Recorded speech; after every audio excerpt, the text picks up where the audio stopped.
मोहतरम सामीन, अस्सलामु अलैकुम वरहमतुल्लाहि वबरकातुहू। अल्लाह ताला फरमाते हैं, अल्लाहु खालिक़ु कुल्लि शैइन व हुवा अला कुल्लि शैइन वकील। अल्लाह हर चीज का पैदा करने वाला है और वही हर चीज पर कुदरत रखने वाला है। अल्लाहुल्लज़ी ख़लक़स-समावाति वल-अर्ज़ वमा बैनहुमा फ़ी सित्तति अय्याम सुम्मा इस्तवा अलल अर्श। अल्लाह ताला वो है जिसने आसमानों, जमीन और उनके दरमियान की सब चीजों को 6 दिन में पैदा कर दिया, फिर अर्श पर जलवा फरमा हुआ। मजीद अल्लाह ताला सूरतुल हदीद आयत 4 में फरमाते हैं, वही है जिसने आसमानों और जमीन को 6 दिन में पैदा किया, फिर अर्श पर जलवा फरमा हुआ। वो खूब जानता है उस चीज को जो जमीन में जाए और जो उससे निकले और जो आसमान से नीचे आए और जो कुछ उसमें चढ़कर जाए, और जहां कहीं तुम हो वो तुम्हारे साथ है और अल्लाह तुम्हारे आमाल को देख रहा है। इसी तरह अल्लाह ताला सूरह हूद आयत 7 में फरमाते हैं, और अल्लाह ही वो जात है जिसने 6 दिन में आसमानों और जमीन को पैदा फरमाया और उसका अर्श पानी पर था।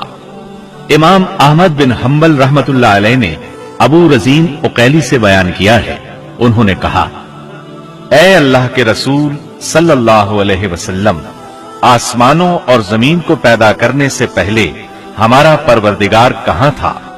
आपने फरमाया, अमा में था, यानी अल्लाह के सिवा कुछ भी न था। न उसके ऊपर हवा थी और न उसके नीचे हवा थी, मतलब ये कि कुछ न था। फिर उसने पानी पर अपना अर्श पैदा किया। गोया ये थी मखलूक की इब्तिदा। इमाम अहमद, इमाम तिरमिजी, इमाम अबू दाऊद और बहुत से दूसरे मुहद्दिसीन रहमहुमुल्लाह ने सैयदना उबादा बिन सामित रजी अल्लाह अन्हु की रिवायत बयान की है। वो कहते हैं, मैंने रसूल अकरम सल्लल्लाहु अलैहि वसल्लम को फरमाते हुए सुना। आप फरमा रहे थे, बिला शुबा अल्लाह ने सबसे पहले कलम को पैदा किया, फिर अल्लाह ने उसको हुक्म दिया, लिख। चुनाचे वो उसी वक्त चल पड़ा और क़यामत के दिन तक होने वाली हर चीज लिख दी। ये अल्लाह ताला का इल्म था जिसको कलम ने उसके हुक्म के मुताबिक लौहे महफूज पर लिखा। इमाम मुस्लिम रहमतुल्लाह अलैह ने सैयदना अब्दुल्लाह बिन अम्र बिन आस रजी अल्लाह अन्हुमा की रिवायत बयान की है। उसमें सबसे पहली चीज के बारे में वजाहत की है और जमहूर फुकहा की राय भी यही है। अब्दुल्लाह बिन अम्र रजी अल्लाह अन्हुमा बयान करते हैं, मैंने सुना आप फरमा रहे थे, अल्लाह ताला ने आसमान और जमीन की पैदाइश से 50,000 साल पहले तमाम मखलूकात की तकदीरें लिख दी और उस वक्त उसका अर्श पानी पर था। इस हदीस मुबारक से वाज़ेह हो गया कि सबसे पहले पानी और फिर पानी पर अर्श पैदा किया गया। फिर कलम की पैदाइश हुई, उसने तकदीर तहरीर की, फिर आसमान और जमीन की तख्लीक हुई।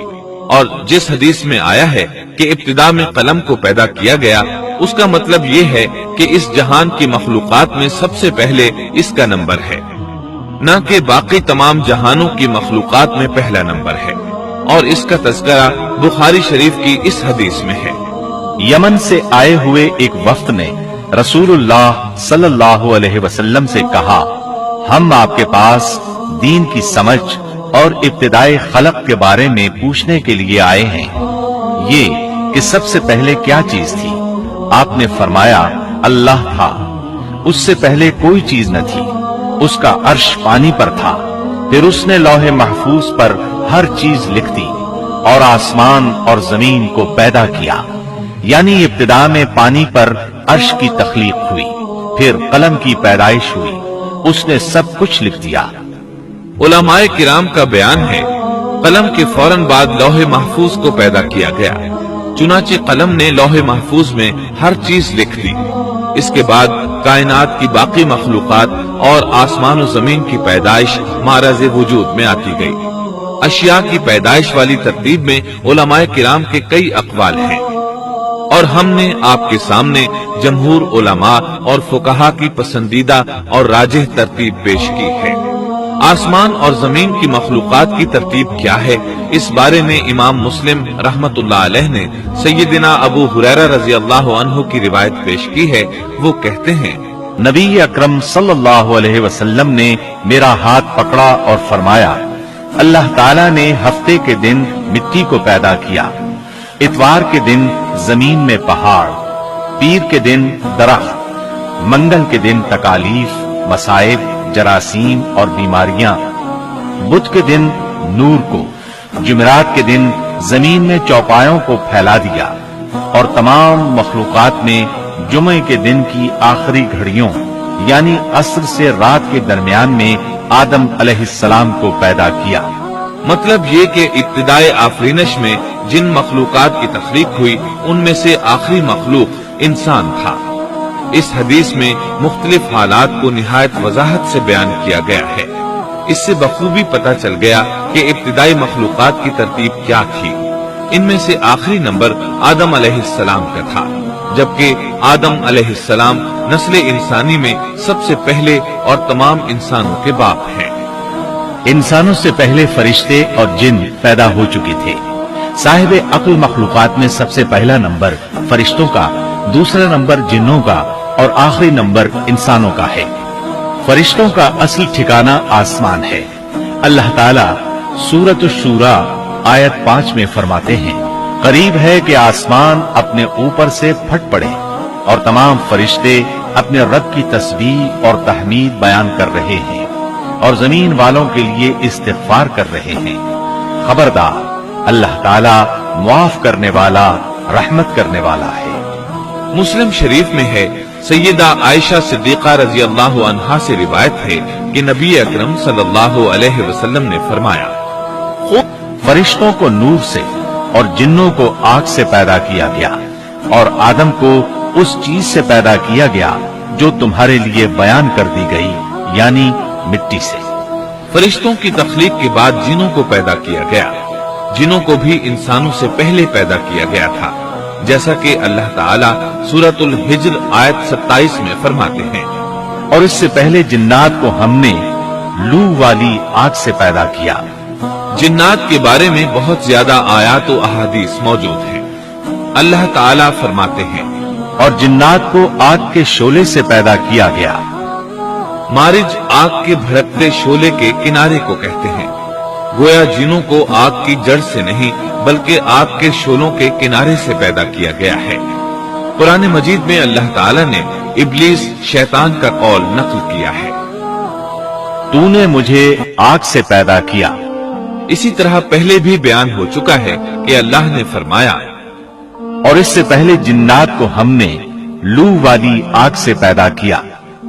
یہ ہے جنات کی اصل اور بنیاد۔ ابلیس ملعون بھی جنات میں سے ہے، اور اس مسئلے میں کسی کو تردد اور شبہ نہیں ہونا چاہیے، اس لیے کہ قرآن مجید میں ہے، اور ابلیس جنوں میں سے تھا۔ مطلب یہ کہ وہ فرشتوں میں سے نہیں تھا۔ حسن بصری رحمت اللہ علیہ فرماتے ہیں، وہ پلک جھپکنے کے برابر بھی فرشتوں کی جنس میں داخل نہیں ہوا، اور نہ ہی وہ کبھی فرشتوں میں شمار ہوا ہے۔